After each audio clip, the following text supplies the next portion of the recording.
আমার কিছুদিন ধরে পিঠে খেতে ইচ্ছে করছিল, তাই সারা রাত আমি চাল ভিজিয়ে রেখেছিলাম। 2 কাপ চাল সারা রাত ভিজিয়ে দেওয়ার পরে চাল ভালোভাবে ভিজে গেছে। এরপর মিক্সি জারে চালটাকে বেটে নিলাম। বেটে নেওয়ার পর একটা বাটির মধ্যে রেখে দিয়ে 1 চামচ বেকিং পাউডার আর সামান্য লবণ, আন্দাজ মতনই লবণ দিয়ে দিলাম। তারপর আমুল স্প্রে দুধের পাউডারের প্যাকেট একটা কেটে নিয়েছি, দিয়ে দিলাম। ভালো করে মিশিয়ে নিলাম।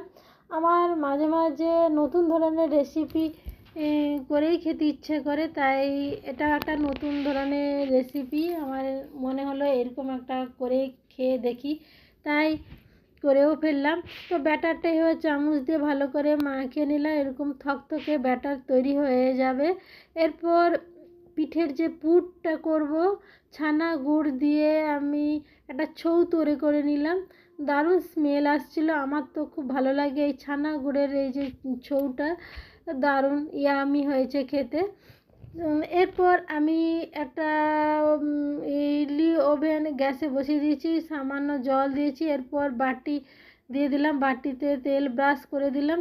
তারপর 1 চামচ করে প্রত্যেকটা বাটিতে ব্যাটার দিয়ে দিলাম। ব্যাটার দেওয়ার পরে আমি চামচ দিয়ে ওই যে ছানার যে পুরটা তৈরি করেছিলাম, সেইটা ছৌটা, সেটা আমি প্রত্যেকটা বাটির মধ্যে দিয়ে দিলাম।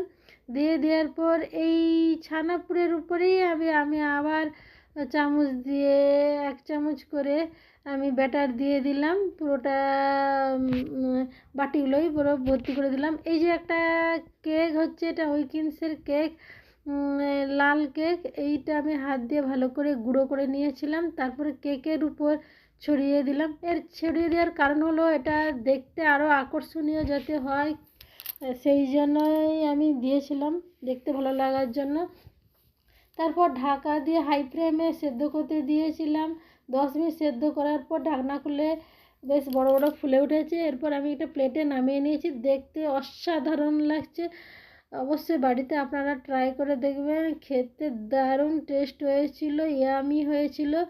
তো এরপর আমি এটা ছুরি দিয়ে এইটা একটা পিঠে কেটে দেখাচ্ছি কত সুন্দর হয়েছে।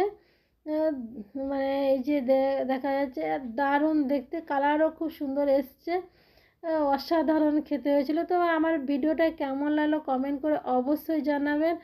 আমার তো খুব ভালো লেগেছে নতুন রেসিপি করে, আমার নিজেরও খুব ভালো লাগছে, কাউকে খাইয়েও মজা, নিজে খেয়েও